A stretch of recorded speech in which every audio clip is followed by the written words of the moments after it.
Pope Francis کے انتقال کے بعد ان کے ممکنہ جانشین کے طور پر 5 کارڈینلز کے نام لیے جا رہے ہیں۔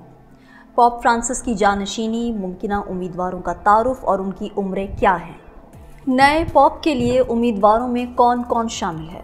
کیا پوپ فرانسس کے جانشین کا تعلق افریقہ سے ہو سکتا ہے؟ کیتھولک مسیحیوں کے نئے پیشوا کا انتخاب کیسے ہوتا ہے؟ اور نئے پوپ کا انتخاب کب ہوگا؟ اس ولاگ میں تمام اپڈیٹس آپ کے ساتھ شیئر کریں گے۔ آپ دیکھ رہے ہیں 92 نیوز ڈیجیٹل اور میں ہوں صبا چودھری۔ ویورز، پوپ فرانسس کی وفات کے بعد اب رومن کیتھولک چرچ کو اپنے نئے مذہبی پیشوا کے انتخاب کا مرحلہ درپیش ہے۔ کیتھولک مسیحیوں کے نئے پیشوا کے انتخاب کے لیے کانکلیو ممکنہ طور پر 5 مئی کو شروع ہوگا۔ کانکلیو وہ موقع ہوتا ہے جب ویٹیکن کی ایک عمارت میں کارڈینلز جمع ہوتے ہیں۔ اس عمارت میں رہنے کے کمرے اور کھانے کی جگہ ہوتی ہے، تاہم تالا لگائے جانے کے سبب کسی اور شخص کو آنے جانے کی اجازت نہیں ہوتی۔ الیکٹرانک بلاک کے باعث کارڈینلز کی باتیں باہر سنی بھی نہیں جا سکتی۔ کانکلیو اس وقت تک جاری رہ سکتا ہے جب تک کارڈینلز نئے پوپ کا انتخاب نہیں کر لیتے۔ سسٹن چیپل کی چمنی سے سفید دھواں جاری ہونے کا مطلب ہوگا کہ نئے پوپ کا انتخاب کر لیا گیا ہے۔ عیسائی فرقے کیتھولک کے روحانی پیشوا پوپ فرانسس کے انتقال کے بعد ذرائع ابلاغ میں ان کے جانشین کے بارے میں قیاس آرائیاں شروع ہو گئی ہیں، جو بالآخر 5 اہم ناموں پر مرکوز ہو گئی ہیں۔ کیتھولک چرچ کے کارڈینلز کالج کو چرچ میں پوپ کے بعد دوسرا بلند ترین مقام حاصل ہے۔ یہ ادارہ سن 1315 عیسوی سے سرگرم عمل ہے اور اس کے ارکان وہ بشپ ہوتے ہیں جو پوپ کے قریبی مشیر اور معاون شمار کیے جاتے ہیں۔ جن کارڈینلز کے پوپ بننے کا سب سے زیادہ امکان ہوتا ہے انہیں اطالوی اصطلاح میں پاپا بلے کہا جاتا ہے، جس کا مطلب ہوتا ہے کہ پوپ بننے کی صلاحیت رکھنے والے، لیکن یہ کوئی سرکاری لقب نہیں ہے۔ نئے پوپ کا انتخاب عام طور پر سابق پوپ کی وفات کے بعد کارڈینلز کالج کے ذریعے ہوتا ہے، جو ایک خفیہ اجلاس منعقد کرتا ہے۔ یہ اجلاس کئی دن جاری رہ سکتا ہے اور اس دوران کوئی بھی کارڈینل اس وقت تک باہر نہیں جا سکتا جب تک وہ نیا پوپ منتخب نہ ہو جائے۔ نئے پوپ کے انتخاب کا اعلان عوامی طور پر سسٹن چیپل سے اٹھنے والے سفید دھوئیں کے ذریعے کیا جاتا ہے، جس کا عوام بے صبری سے انتظار کرتے ہیں۔ کیتھولک چرچ کی قدیم روایت کے مطابق پوپ کو وفات کے بعد چوتھے سے چھٹے دن کے درمیان دفنایا جاتا ہے اور 9 دن تک سرکاری سوگ منایا جاتا ہے۔ نیا پوپ تقریباً 15 سے 20 دن کے اندر منتخب کیا جاتا ہے اور اسے اجلاس میں موجود 2/3 اراکین کی حمایت حاصل کرنا ضروری ہوتی ہے۔ پوپ فرانسس کے انتقال کے بعد ان کے ممکنہ جانشین کے طور پر 5 کارڈینلز کے نام لیے جا رہے ہیں۔ اگلا پوپ کون ہوگا، اس فیصلے کا کیتھولک چرچ اور دنیا کے 1.4 ارب رومن کیتھولک پر گہرا اثر پڑ سکتا ہے۔ پوپ کے انتخاب کا عمل نہ صرف شفاف ہونے کا دعویٰ کیا جاتا ہے بلکہ زیادہ تر انتہائی غیر متوقع بھی ہوتا ہے۔ کالج آف کارڈینلز کا اجلاس سسٹن چیپل میں ہوگا، جس میں بحث کی جائے گی اور پھر اپنے پسندیدہ امیدواروں کو ووٹ دیا جائے گا۔ یہ اس وقت تک ہوگا جب تک کہ ایک ہی نام سامنے نہ آ جائے۔ پوپ فرانسس کی جانب سے مقرر کردہ 80% کارڈینلز نہ صرف پہلی بار پوپ کا انتخاب کر رہے ہیں بلکہ ایک وسیع عالمی نقطہ نظر پیش کریں گے۔ تاریخ میں پہلی بار ووٹ دینے والوں میں سے آدھے سے بھی کم یورپی ہوں گے۔ کیا کارڈینلز کسی افریقی یا ایشیائی پوپ کا انتخاب کر سکتے ہیں، یا وہ ویٹیکن انتظامیہ کے پرانے افراد میں سے کسی ایک کی حمایت کر سکتے ہیں؟ پوپ فرانسس کے ممکنہ جانشین کے طور پر جن ناموں کا ذکر کیا جا رہا ہے ان میں سے کچھ یہ ہیں: پیٹرو پیرولن، شہریت اطالوی، عمر 70 سال۔ نرم گو اطالوی کارڈینل پیرولن پوپ فرانسس کے دور میں ویٹیکن کے وزیر خارجہ تھے، جس کی وجہ سے وہ پوپ کے چیف ایڈوائزر بن گئے تھے۔ کارڈینل پیرولن چرچ کی مرکزی انتظامیہ رومن کوریا کے سربراہ بھی ہیں۔ کچھ لوگوں کی نظر میں وہ کیتھولک نظریات کی پاکیزگی کے بجائے سفارتکاری اور عالمی نقطہ نظر کو ترجیح دیں گے۔ ان کے ناقدین اسے ایک مسئلہ سمجھتے ہیں جبکہ ان کے حامیوں کو یہ ایک طاقت نظر آتی ہے، لیکن وہ دنیا بھر میں ہم جنس پرستوں کی شادی کو قانونی حیثیت دینے پر تنقید کرتے رہے ہیں اور جمہوریہ آئرلینڈ میں 2015 میں اس کے حق میں تاریخی ووٹ کو انسانیت کی شکست قرار دیتے رہے ہیں۔ پچھلے 266 پوپس میں سے تقریباً 213 اطالوی ہیں اور اگرچہ 40 سال میں کوئی اطالوی پوپ نہیں بنا۔ اس چرچ کے اعلیٰ عہدیدار اس وقت اٹلی اور یورپ سے باہر کے ہیں، جس کا صاف مطلب یہ نکلتا ہے کہ شاید اٹلی سے ابھی بھی کوئی پوپ سامنے